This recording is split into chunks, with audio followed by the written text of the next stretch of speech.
On the show, we have a very special guest. We have Paul Elder. He is the author of Eyes of an Angel, and I'm just going to bring him right up on the air so we can jump into this interview. Hi, Paul. Good morning, Marie. How are you doing? Very good, thank you. Wonderful. Well, thank you so much for being on the show.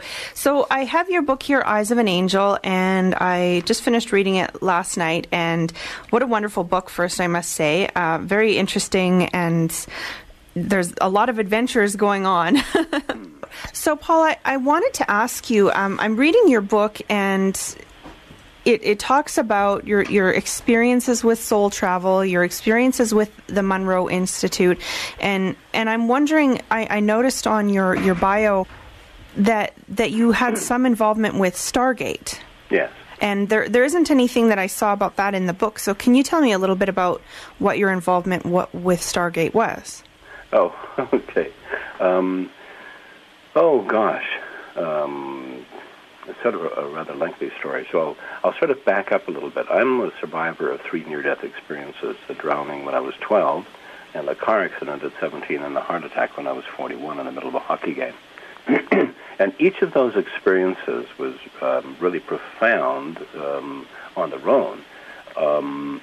And essentially, you can't have an experience like that without having your life change somewhat. After, or about the time of the heart attack, the near-death experience in the ambulance, I began to have out-of-body experiences, hundreds of them over the years now. And I found out about a place called the Monroe Institute in Virginia. And this place was developed or set up by a fellow named Robert Monroe. And Robert Monroe, back in the 50s, when he was a younger man, had begun to have spontaneous out-of-body experiences.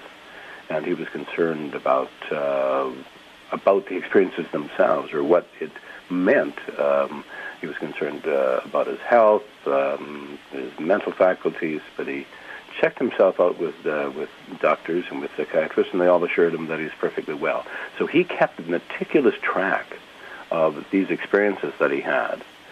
He would write down, for instance, even what the pressure, the humidity was outside, the time of day, the direction that his head was pointing, all trying to get a correlation or figure out if there was some common thing that allowed for this to happen, in which he would find himself floating out of his body and flying to literally any place on the planet or in between, into the other world, into the spirit world.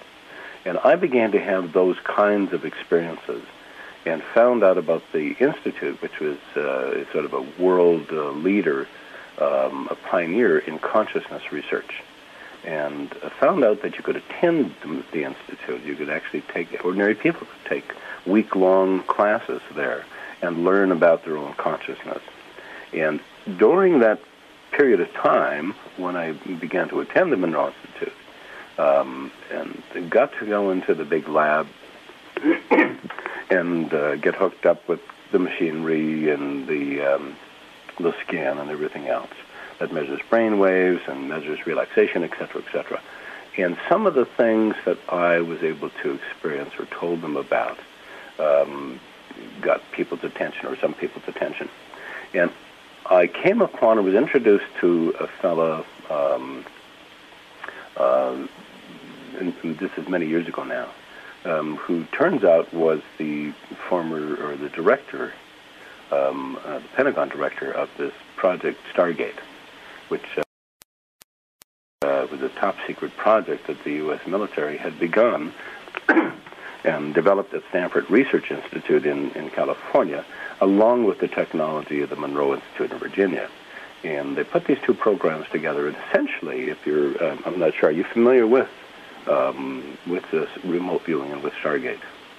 I'm a little bit familiar with what remote viewing is. I actually have Jay here from vanmusic.ca, and he does the show before mine, and he has done a little bit more research. Jay, did you want to ask a question? Well, I didn't really have a question. I was just hoping to listen in because I'm really interested in the topics. But yeah, I'm a little familiar with remote viewing. I myself have had, I've been doing out-of-body experiences and lucid dreaming for about 15 years. I've been published in the Entheogen Review regarding OBEs with the use of iboga. But yeah, I myself am a little more familiar with that stuff. And one of the first books I read on astral projection when I first started having experiences was Leaving the Body, which I believe was by Robert Monroe. Well, Monroe's books are Journeys Out of the Body. Yeah, Journeys Out of the Body. Okay. My bad. Yeah. So you're fairly familiar with the background on it. Yeah. Thank you. Now I can't remember where I was. You were just briefly going to go into the remote viewing aspect. I believe. Yes.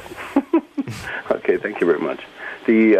So what we discovered is that what I discovered is back in the early 70s, in response to a threat or perceived threat from the Soviet Union, the CIA had intelligence that the Russians actually had psychics who were trained to spy on America, that they could literally sit in a darkened room in the Soviet Union and draw elaborate drawings of missile sites in America. So that was a grave concern to them. And so they approached the Stanford Research Institute, as I mentioned, and there were two scientists there, Russell Targ and Hal Puthoff, who were the sort of the leading edge, if you will, in research into consciousness itself. And they'd been working with a fellow named Ingo Swann. And Ingo Swann was probably one of the best psychics in America from New York. He was an author and an artist. And they began to work with Ingo Swann, and they were approached by the CIA at about the same time. And their question was, having the speculation or the intelligence that the Russians were able to do this, did they think that this was possible? And the scientists said, yes, very much, that it's possible. And their second question then, of course, is, well, how do we defend against this?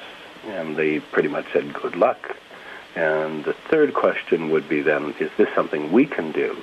And they believed it was. So with the funding of about $50,000, which was really a fairly good funding in those days, nowadays nothing, for an 8-month study, they developed, along with the help of Ingo Swann and a couple of other people named Pat Price as well, they developed this program which became phenomenally successful, known by various names, from Grill Flame to finally to Stargate in its final name.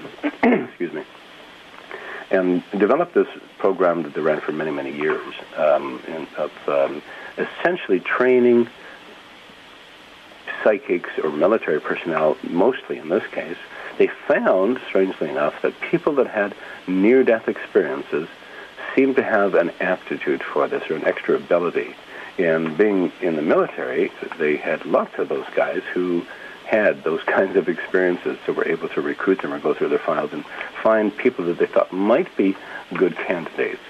Now, what we found since then is that you don't have to have had a near-death experience or anything else. There are some phenomenally talented remote viewers out there who have not had any of those experiences.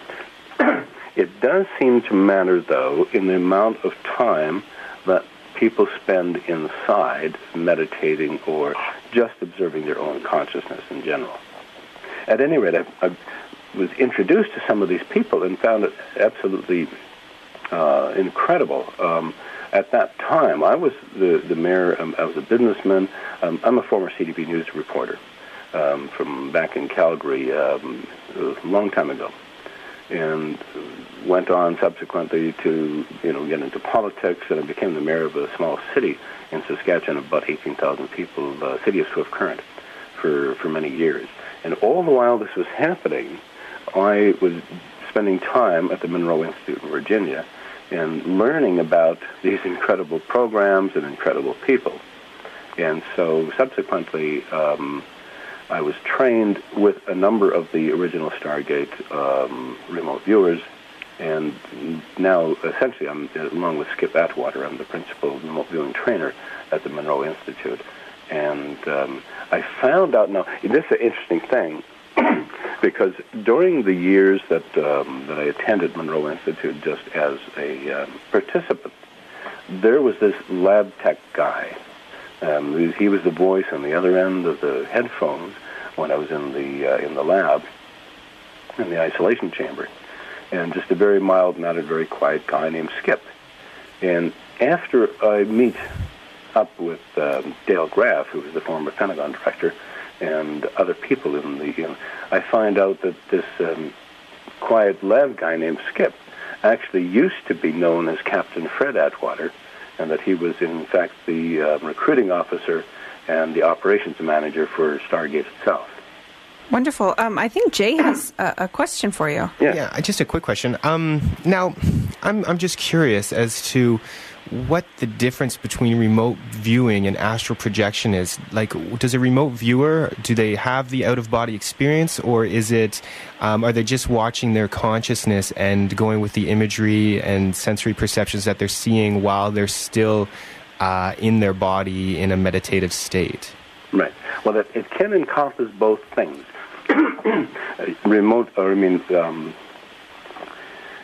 Doing remote viewing, you can utilize out-of-body states, or sometimes people call it bilocation, in which they're actually there at the site, feeling all of, or having the impression that they're there at the site and being able to interact with the site. Very, very hard to do. Generally speaking, remote viewing is quite a bit different than out-of-body experience. Remote viewing, a person would be sitting at a table, perhaps, or laying down, and essentially putting their mind or taking their senses to the location. So typically when we do in training, when we teach people how to do this, we have to be able to give them feedback so that it becomes an objective experience. Out-of-body experiences and things of that nature, although they can be profound and life-changing, I mean, you can have an experience with a spirit guide, or you can meet the Christ consciousness. But for the most part, you can't prove it. It's your subjective experience. Whereas with remote viewing, you can prove it. We have a piece of paper where you have just drawn a picture of it. You have described a location. And so essentially, I mean, sort of to get down to it, I mean, remote viewing is the ability, and this is an innate human ability, to be able to describe accurately any person, place, or thing or event, essentially in the universe. We are connected to all information in the universe, all human beings, all of consciousness, for that matter. And it's sort of like, if you ask, and what's unique, I think, about remote viewing and about the program, if you asked a psychic, you can take some of the best psychics and say, well, that's incredible, teach me how to do that. How do you do that? And they would be able to say, well, I don't know, it's just there. I just know, it comes to me. Well, remote viewing was probably sort of the first attempt. It was, a government-led laboratory attempt at teaching people how to be psychic. And so in that fashion, it had to be repeatable, it had to be double-blind, and all of those sort of requirements, that you would have from a scientific point of view. And so they developed in the lab this process of being psychic. And essentially that's remote viewing. We're typically, just to give you an example here, in the training process, so we can provide feedback to the students, we would have another party entirely put together what we call targets. And now these would be locations or persons, places, or things or events going back in time, anywhere on the planet or in the universe for that matter. And we would have those people put together a pool of targets, perhaps 100 different persons, places, or things, right? And put random numbers, or attach random numbers to these targets. And essentially they would take, say, a distinct photograph of some person, place, or thing on the planet, put it in an envelope, seal it up, and assign a target number to it. When it came time, we would have one of the students or somebody pick one of those envelopes out of, say, 100 envelopes. They would pick one of them. And then we would, after the training, and through the training, we would say, okay, describe the location depicted by the photograph in the envelope at the time it was taken. And essentially what we're doing is we're directing through psychic means our students or our participants to go to the location and focusing only on the number or the location itself and apply all of their senses. What do you hear? What do you smell? What do you see? Are all dreams astral projections? Because in your book it talks about how when we're sleeping, we go into this kind of astral dimension. And so I'm just wondering, what's the difference between a regular dream that we have and astral travel? I would I would say really I don't think there's really much of a comparison, other than that the experiences take place in a state when we are in an altered state, when our bodies are sleeping. I think dreams can be quite a bit different, in as much as, dreams can be just about anything, from recall or rehashing of days events, from wishful thinking, from fears, from all of those things. Every single night, however, when we go to sleep, as you lose consciousness, we drift out of our bodies. And so each and every one of us leaves our bodies every night when we sleep. We just are not generally aware of it.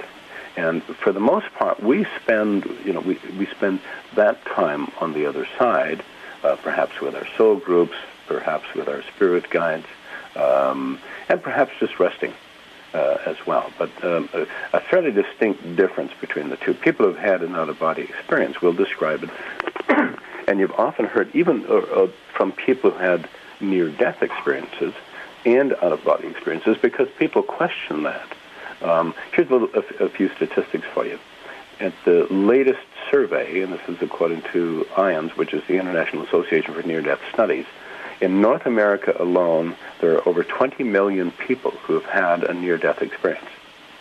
That's a tremendous number of people. And I guess it makes sense because with science and medicine being able to pull people back more and more from the edge all the time, this number becomes exponentially larger.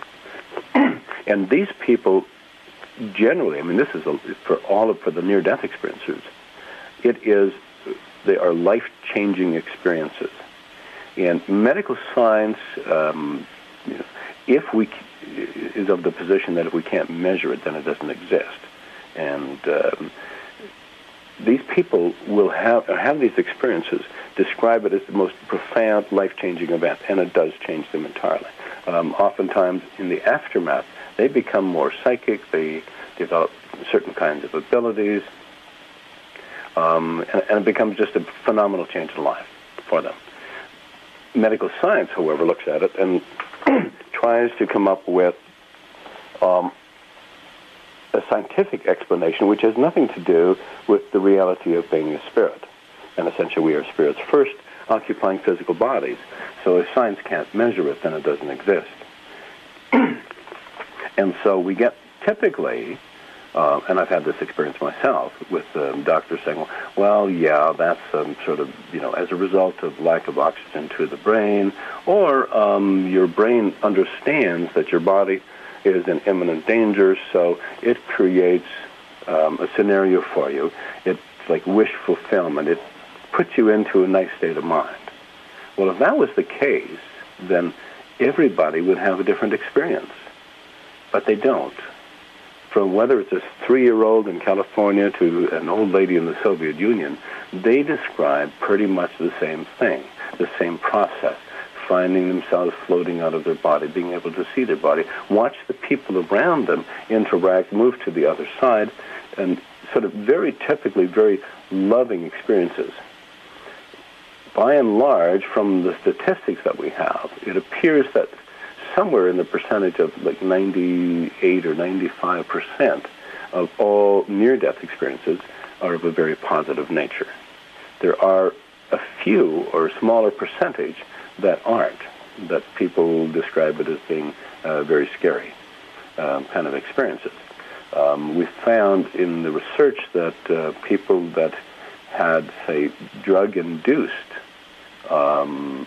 overdoses, creating a near-death experience or dying in the process and coming back, that those seem to be more of a hellish kind of experience for them, or not as controlled. So a big difference between the two. But one of the things that people describe typically, and they will describe elaborate or wonderful, wonderful experiences.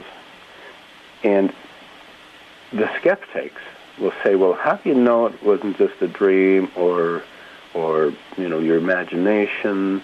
And these people, you've often heard this on television and other documentaries when they talk about this, they describe it as being more real than real. The experience itself is more real than real. And you wonder, well, what is that supposed to mean? More real than real.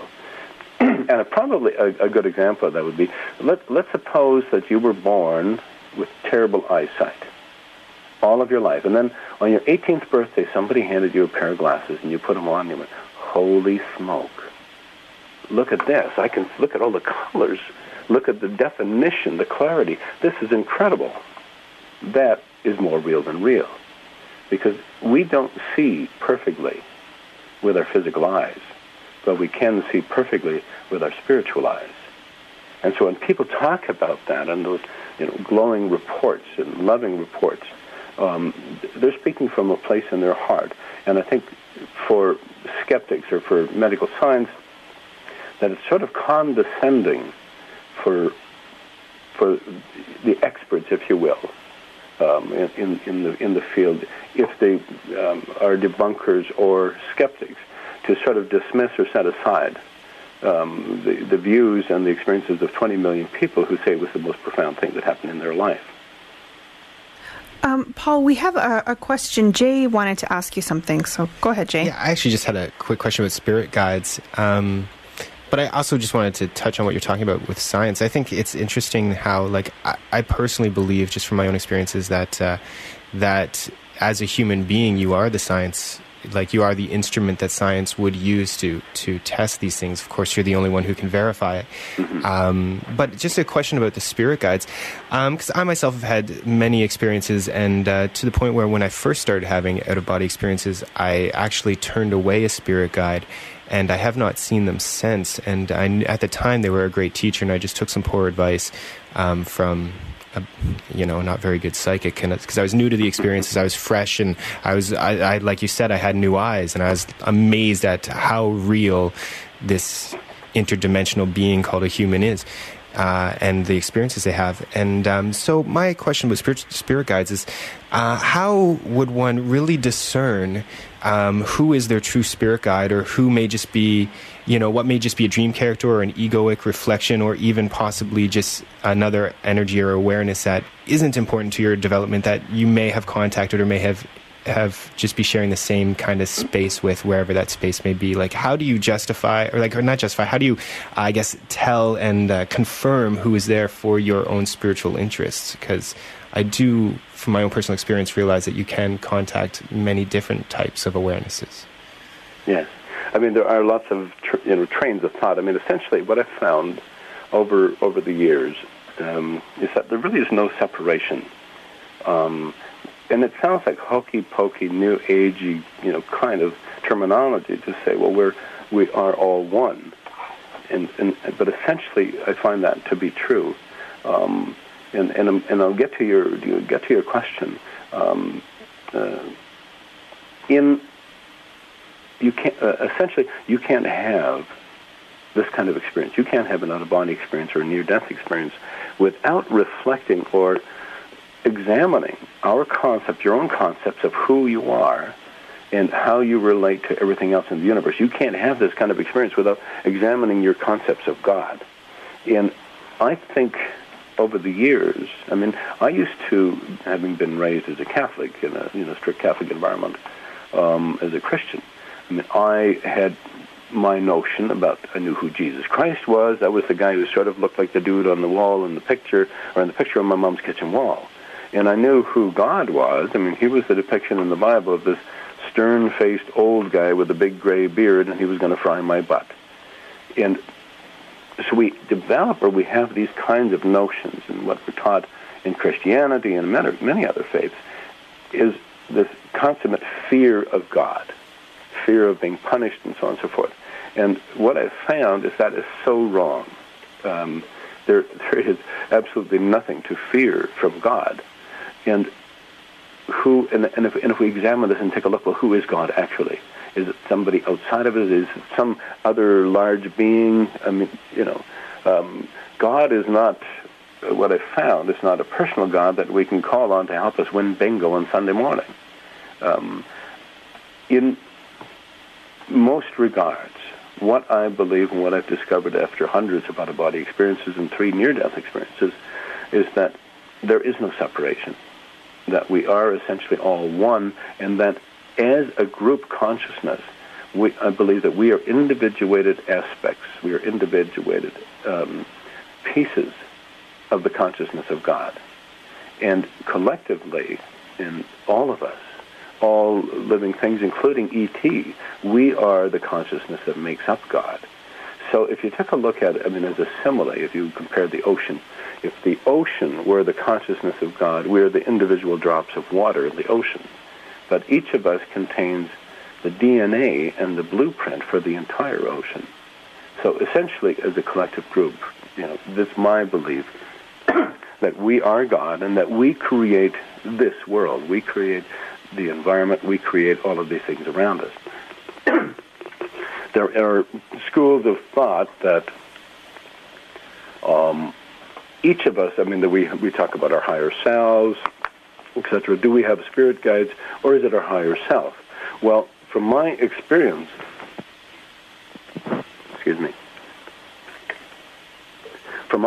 I found that before we come here, I mean, we're multidimensional beings, and essentially we are spirits, and that is our true nature, energy beings on the other side, before we come back to or return many, many times to the physical world.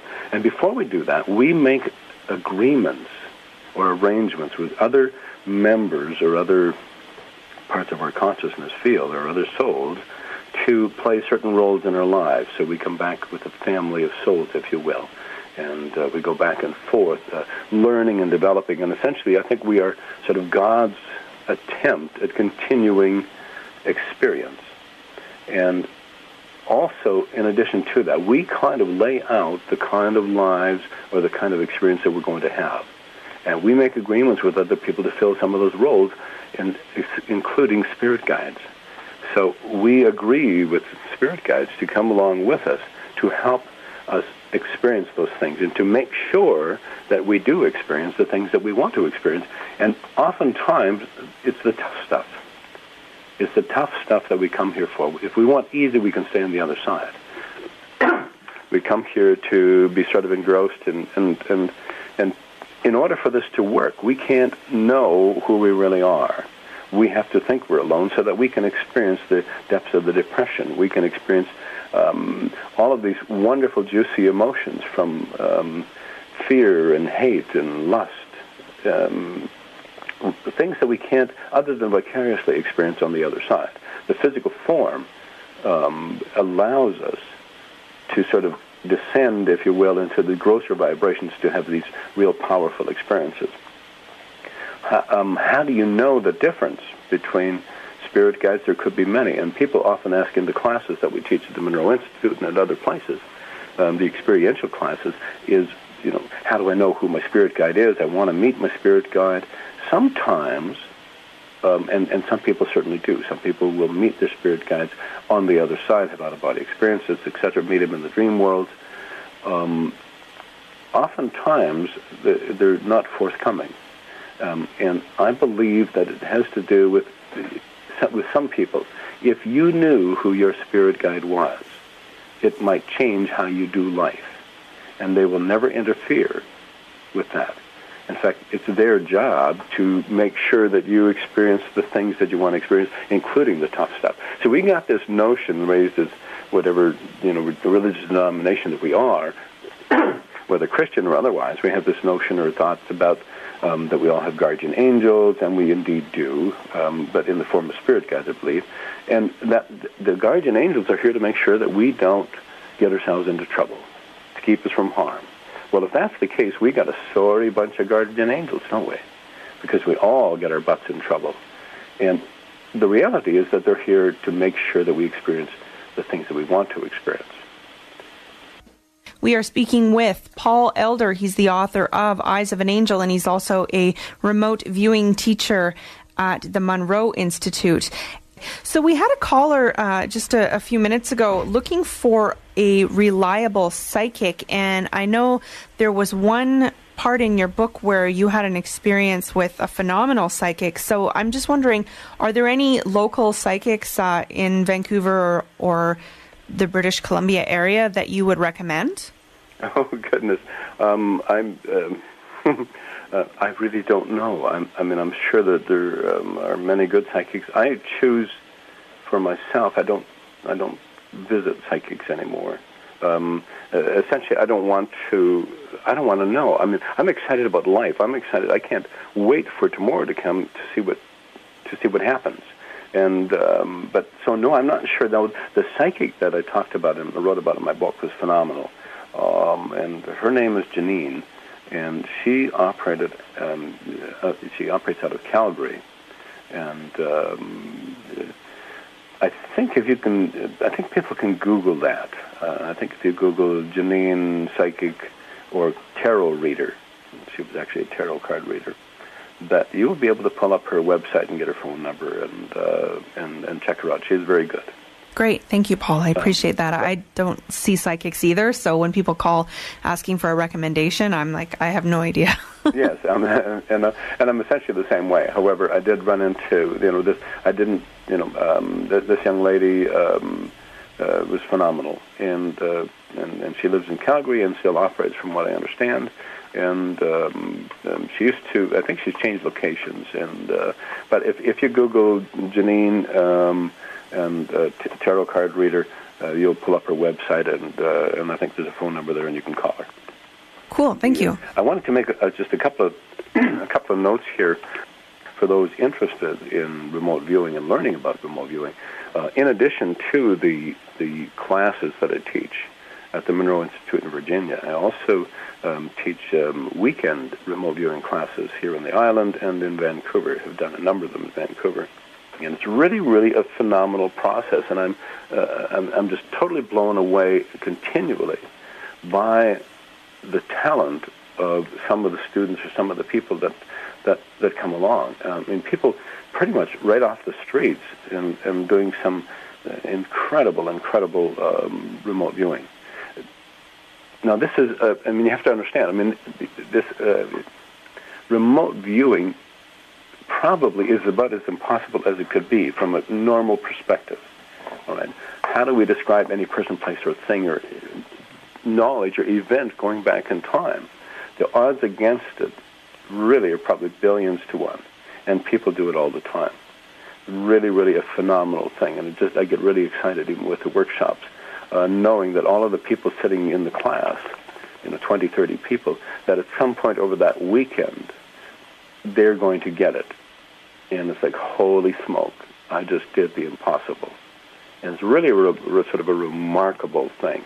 And I think this is why I so much enjoy teaching remote viewing. I teach other consciousness expansion classes at the Monroe Institute, from the Gateway to their guidelines and lifeline programs.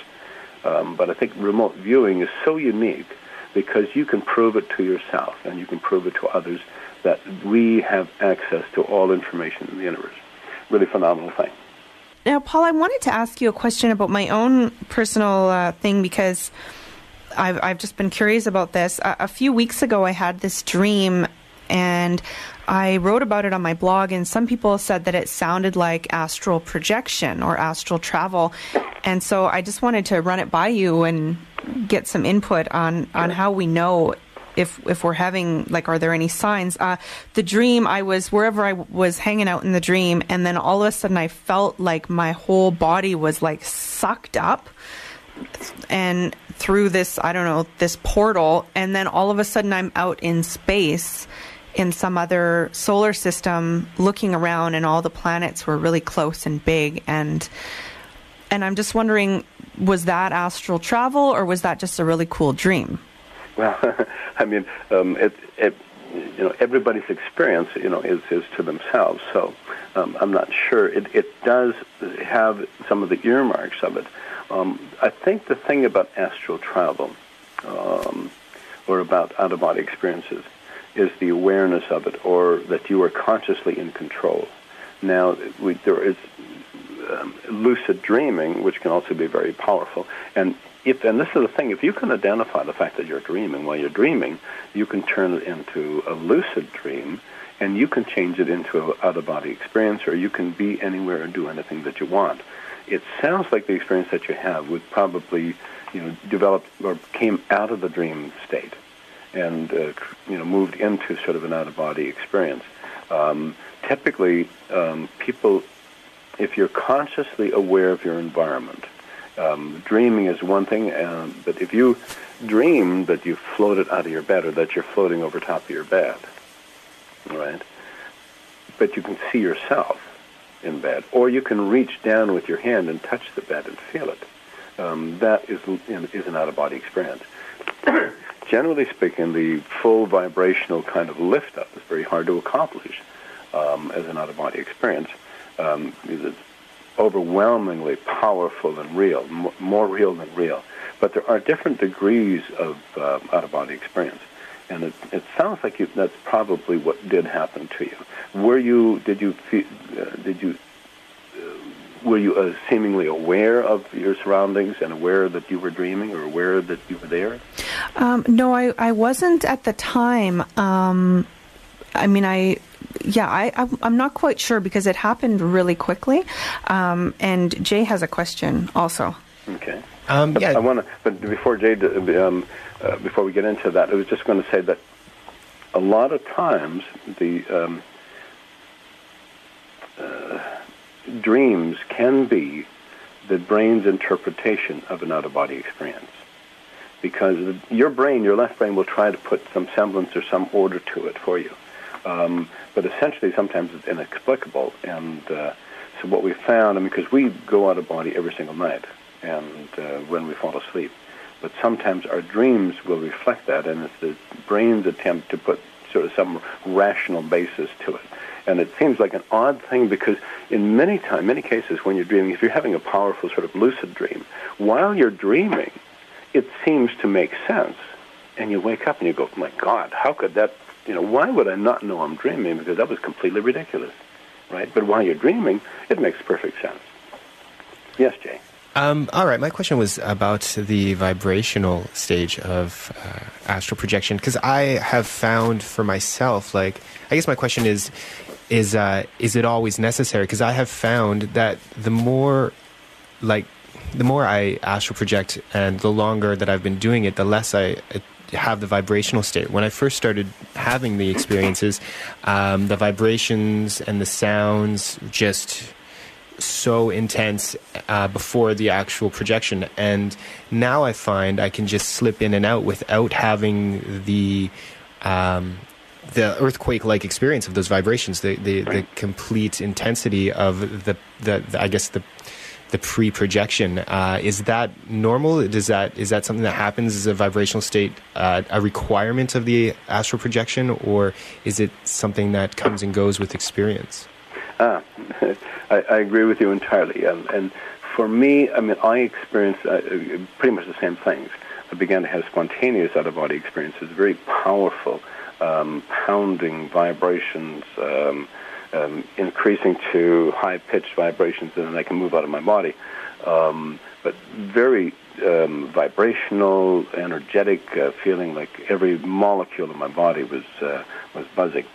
And allowing for that lift-out to take place. It's sort of what they call a classical out-of-body experience. Vibrations increasing, floating gently out of your body up to the ceiling. You can turn around, you can see your body back in bed.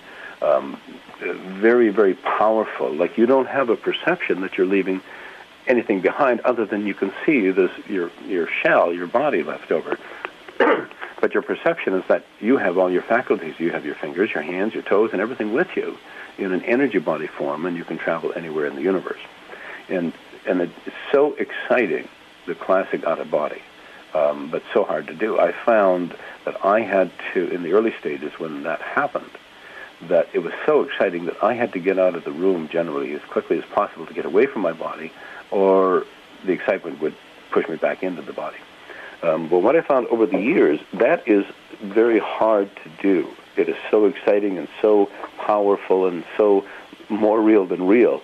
It's so hard to do that now I found over the years the necessity for doing that has waned, and in fact it becomes much easier now just to will myself to being somewhere else. And I think you've experienced that. Robert Monroe talked about that as well. And in our books, in both of our books, we talk about the classical out of body and how exciting and how powerful the experiences are, but hard to accomplish. And so most people that I know who are adept at out of body experiences at will have changed that process.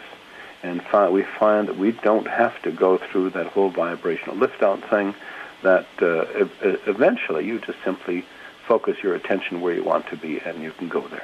I wanted to ask you a question. You mentioned the earmarks of a typical astral projection. Can we just run through what some of the major indicators are that you're having an astral experience? Well, I mean, people can interpret them in different ways. Oh, gosh, I would think that in order to accomplish this, you mean? Well, like when I was talking about my being sucked into outer space and whether that was real or not, and you said that there were some of the earmarks there, are there some key indicators that it was that you're experiencing an astral projection as opposed to just something your brain's making up in dream state? Right. No, as I mentioned, sometimes it's like I believe that dreams are the body's or the brain's attempt at rationalizing an out-of-body experience. So people that have a lot of typical dream experiences, like as children, people may dream of being able to fly. I know when I was a kid that I certainly had a lot of flying dreams, and many people do. And that, in part, I think, is the brain's attempt at rationalizing out-of-body experiences or putting into a perspective. So I think the typical earmarks, if you feel, the difference between, and we're talking about classical out-of-body experiences, tremendous, and folks will have awakened with this. There's a couple of background things that I should get to that I want to talk about really quickly about consciousness itself, all right? Different levels of consciousness, beta consciousness or beta levels of consciousness, having to do with the frequency of brain waves. While you're wide awake, your brain waves run between 16 and 32 cycles per second. So fairly quickly. During the daytime, we often drift into alpha states of consciousness and just daydreaming, driving our car, washing dishes, mowing the lawn, in which we're completely somewhere else in our minds, but operating, doing something, usually mechanical things, because we're occupying the left brain, which allows us to move into the right hemisphere. And the level or frequency of our brain waves drops in half from the wide awake state down to 8 to 16 cycles per second. In the sleep states, the next level of consciousness is theta levels of consciousness, usually associated with rapid eye movement, dream states, and so on and so forth. In theta, our brain waves, the frequency functions between 4 and 8 cycles per second. And then below that is delta sleep consciousness, which is usually unconscious, deep sleep, recovery, restoration sleep, between a half cycle and 4 cycles per second.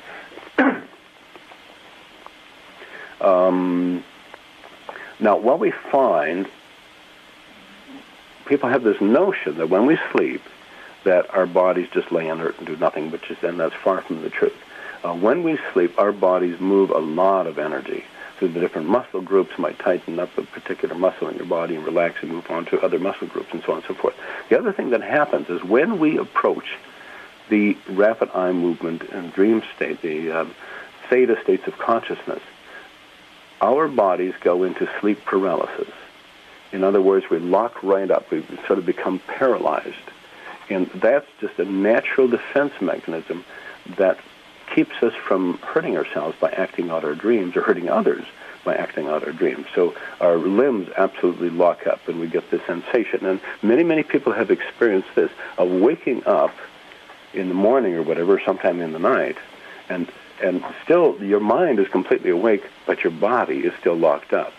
And it's sort of like waking up with this heavy weight on your body, and then there's some fearful things that can come out of that, or some fear that comes out of a totally natural process.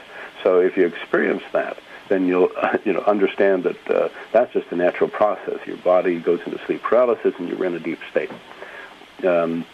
I think some of the earmarks for that, I'll describe the vibrational state of consciousness and the vibrational state of lifting of out-of-body experiences.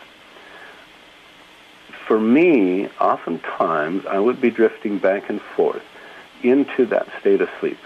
And every night when we go to bed or we go to sleep, we move into that world of out-of-body experiences. We go out of our body.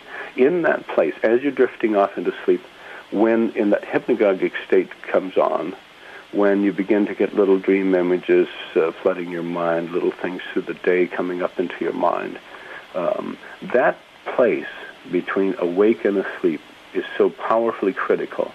In that space, it's sort of like a fine balance. We're not asleep, we're not awake, we're just sort of drifting. In that space are hundreds of levels of consciousness that we can explore in an out-of-body state, in a conscious state. And so attempting to hold that state or hold ourselves in that place is sort of key to out-of-body experiences. And so if you find, when you're doing that, if you find suddenly that you become aware of vibrations building in your body, a high-pitched sound perhaps in your ears, or the sensation of movement, these are all associated with sort of a classic out-of-body experience. If the vibrations increase and you find yourself floating up to the ceiling, obviously, if you are aware and you can react with your environment, these are, sort of signs or earmarks of out-of-body experiences. If you can control or find yourself in a very powerful state where you didn't make this up, there's nothing to do with imagination, and if it comes as a surprise to you, but you are critically aware, then chances are you're out of body. Well, Paul, it's already time, 10 o'clock here to wrap up. So I want to thank you so much for being on the show. I wish we had another hour to talk more. This is such a fascinating topic. Yes, it was wonderful. Thank you. Yeah, I wanted to say thanks as well, Paul. Thanks for letting me sit in on this session here. I really appreciate it. My pleasure. Thank you. So again, your website is paul-elder.com? Yes. Okay, great. Thank you so much, Paul, for being on the show. So this has been Synchronicity, talk radio for your mind, body, and soul. We have been talking with Paul Elder, author of Eyes of an Angel. He's also a remote viewing and astral travel teacher at the Monroe Institute in Virginia. And you can look on his website, paul-elder.com. If you live in the Lower Mainland or on Vancouver Island, he offers courses occasionally and has one coming up soon. So paul-elder.com. Thank you so much for joining me. We'll be